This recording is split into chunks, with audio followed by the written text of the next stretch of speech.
Well, hello, I'm here with Mark Diamond. My mind is blown, so I'm going to try to act normal and talk to you, but I really want to get into this art that you have going on here. So how long have you been doing this? Three-dimensional work I've been doing over 40 years. 40 years.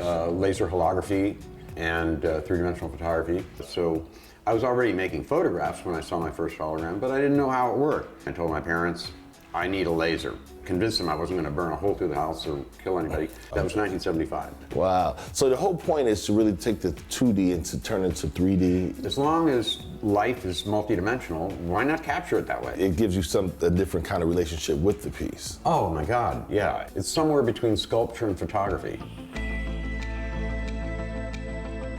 So you're an artist. However, you are deep into technology. Very much so. So what's that bridge? How do you connect those worlds? Well, this has been an effort and part of my practice for over 40 years. When I first went to study holography, it became obvious that it was something highly technical. I'm basically a scientist and an artist, and it was important to master the technical aspects of the medium before I could actually apply an aesthetic sensibility. As new technologies emerge, it expands the palette for potential aesthetic expression and artistic expression. And I'm very, very interested in that. I track at least a dozen technologies weekly for decades. And things are changing really, really fast in a really cool way. So technologies are changing. So what are some of the interesting ways that you've seen? As of 3 months ago, I now accept any two-dimensional image and I can three-dimensionalize. I can turn them into 3D, even though nobody captured them in 3D in the first place. Wow. It's a biggie. Up until recently, we haven't been able to work with two-dimensional photographs because there wasn't enough information. But there are some very robust and intuitive computer programs now, algorithms that allow us to produce a depth map from the two-dimensional image and then render a three-dimensional image from the original two-dimensional image. Well, let's check out some stuff, man. Okay. This one here, this piece we were talking about here, Dizzy Gillespie. That is 90 images from left to right. 90 images. So as you move, you're actually animating it. So it's like a motion picture where you're the moving part. That's really cool. So originally it was filmed with motion picture film, and then we take the movie film in the laser lab and make a hologram of each movie frame. So there are holograms representing movie frames from left to right. So this is two drawings here? 72 images in there.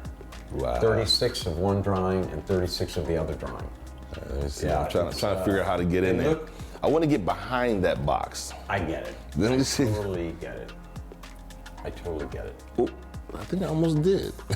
Yeah, this is the most common reaction. People can tell it's 3D, but once your hand is in the space, your brain kicks forward with a greater realization of just how 3D it is.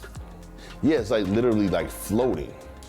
Now, in the case of these kinetic caricatures, I make 6 drawings and I combine them all together. So I know you shoot a lot of portraits. I know my co-host Lolo had an opportunity to sit down with you and get captured. So first, show me what cameras do you usually use to do this whole 3D process? Okay, I capture 2 main ways. One way is I utilize a system that integrates 24 images that are captured in a second and a half using 6 cameras. So the entire thing moves from left to right, and it's going click, click, click, click, click, click, click, like that. So I get 24 pictures in about a second and a half. So with Lolo, did you do it that way too? For that process, and I'll show you right now, I've learned how to do it by hand. I'll sit right here. Does this work? Great. Okay. Great. This would be one way of capturing, where I say, okay, you ready? And do I move or no? Don't move. Okay, and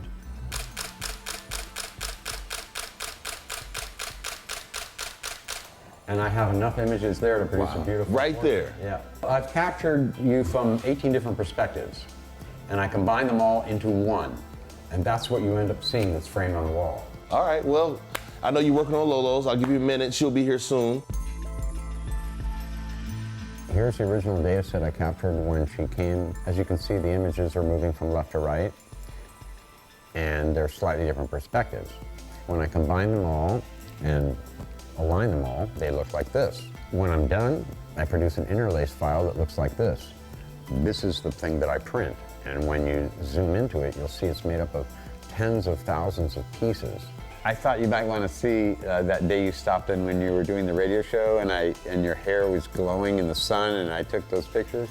So let's take a look. There you are. Oh. The interlace print. I'm going to go ahead and align this. It should start looking kind of 3D. And I'll show you how that works. I'm going to peel this back. A little pressure.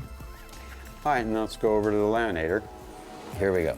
So once that's done,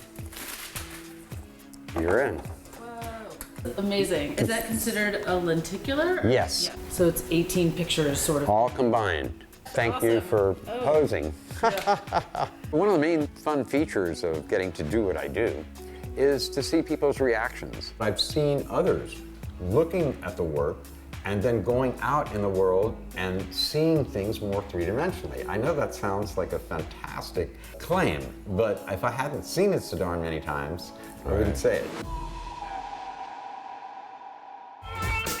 That was great, right? Now, you can learn more about fine art holograms and the artists at diamondimages3d.com.